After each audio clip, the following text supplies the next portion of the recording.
እንኳን ለ1447ኛ የኢድ አልፈጥር በዓል በሰላም አደረሳችሁ ለማለት እንወዳለን። ለመላው የእስልምና እምነት ተከታዮች በሙሉ እንግዲህ በዛሬው ዕለት የኢድ ሶላት ነበረ በዚህ አዲስ አበባ ስቴዲየም ሲካሄድ የዋለው። እንግዲህ በዚህ የሶላት መርሃ ግብር ላይ እንግዲህ በርካታ ቁጥር ያላቸው እምነቱ ተከታዮች የእስልምና እምነት ተከታዮች በዚህ መርሃ ግብር ላይ ተካፋይ ነው የነበሩት። እንግዲህ በአጠቃላይ በዚህ የሶላት ስነ ስርዓት ላይ የተካፈሉት የአዲስ አበባ ነዋሪዎች ብቻ አልነበሩም። በጋራ በአጠቃላይ የሸገር ከተማ አስተዳደር እንዲሁም ደግሞ ከተለያዩ አካባቢዎች ከኦሮሚያ ክልል የመጡ የእምነቱ ተከታዮች እንደነበሩ ያገኘነው መረጃ ያመለክታልና በርካታ ቁጥር ያላቸው ምዕመናኖች ናቸው በዚህ የሶላት መርሃ ግብር ላይ ሲካፈሉ የነበሩት ማለት ነው። በአጠቃላይ ሙሉ ስቴዲየሙ ሞልቶ ከስቴዲየሙም ውጪ ይህ የሶላት ስነ ስርዓት ሲካሄድ ነው የነበረው ማለት ነው። በዚህ ላይ እንግዲህ ታላላቅ የሃይማኖት መሪዎች እንዲሁም ደግሞ ሌሎች የእምነቱ ተከታይ ሆኖ የመንግስት የስራ ኃላፊዎች በዚህ ስነ ስርዓት ላይ ተካፋይ ነው የነበሩት።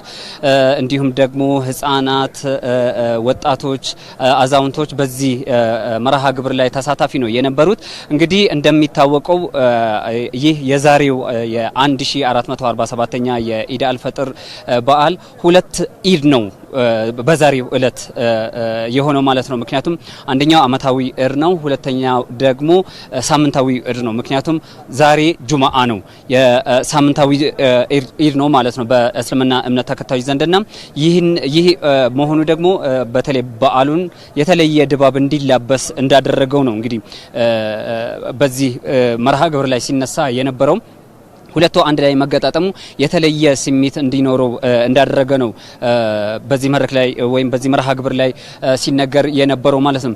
እንግዲህ ከዚህም ባለፈ ደግሞ በተለይም ባለፉት 30 ቀናት የረመዳን ጾም በነበረበት ጊዜ ትልቅ መተባበር፣ ትልቅ አብሮነት የነበረበት ጊዜ እንደነበረ ደግሞ የዚህ የበዓሉ ወይም የመርሃ ግብሩ ተሳታፊ የነበሩ የእምነቱ ተከታዮች ያነሱ ነበረ።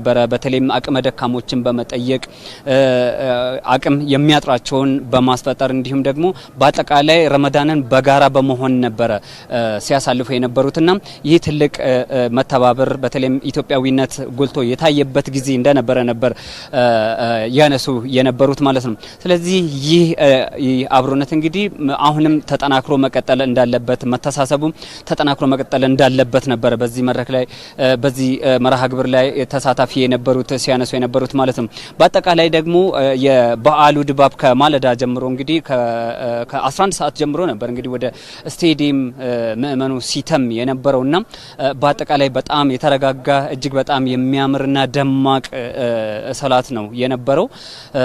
እንግዲህ ይህ በዚህ ባለፉት 30 ቀናት ሲታዩ የነበሩት እነዚህ መተጋገዞች ታዲያ በዚህ መልኩ ተጠናክሮ መቀጠል እንዳለበት ነው የእምነቱ ተከታዮች ሲያነሱ የነበሩት። በተለይም ከፋና ሚዲያ ኮርፖሬሽን ጋር ቆይታ የነበራቸው የመርሃ ግብሩ ተሳታፊዎች እንዲህ ያሉ መተሳሰቦች በአጠቃላይ በእስልምና እምነት ተከታዮች ብቻ ሳይሆን በአጠቃላይ ኢትዮጵያውያን ዘንድ ይህ ተጠናክሮ መቀጠል እንዳለበት ነው ሲያነሱ የነበሩት። ምክንያቱም እንደሚታወቀው ያለፉት 30 ቀናት እንግዲህ የጾም ወቅት ላይ በዘር፣ በሃይማኖት፣ በቋንቋ ምንም አይነት ክፍፍል ሳይኖር ነበር ሁሉም በመተሳሰብ አብሮ በጋራ ሲያፈጥር እንደነበረ የሚታወስ ነውና እንዲህ ያሉ መተሳሰቦች በተለይም በአሁኑ ጊዜ ለኢትዮጵያውያን እጅግ በጣም አስፈላጊ የሆነ ነገር ስለሆነ ይህ ተጠናክሮ መቀጠል እንዳለበት ነበር ሲያነሱ የነበሩትና በአጠቃላይ እንግዲህ በዛሬው ዕለት የኢድ ሶላት በአዲስ አበባ ስቴዲየም የነበረው የኢድ ሶላት መርሃ ግብር ይህንን ይመስል ነበረ። እጅግ በጣም የደመቀና ያማረ ነው የነበረው ማለት ነው።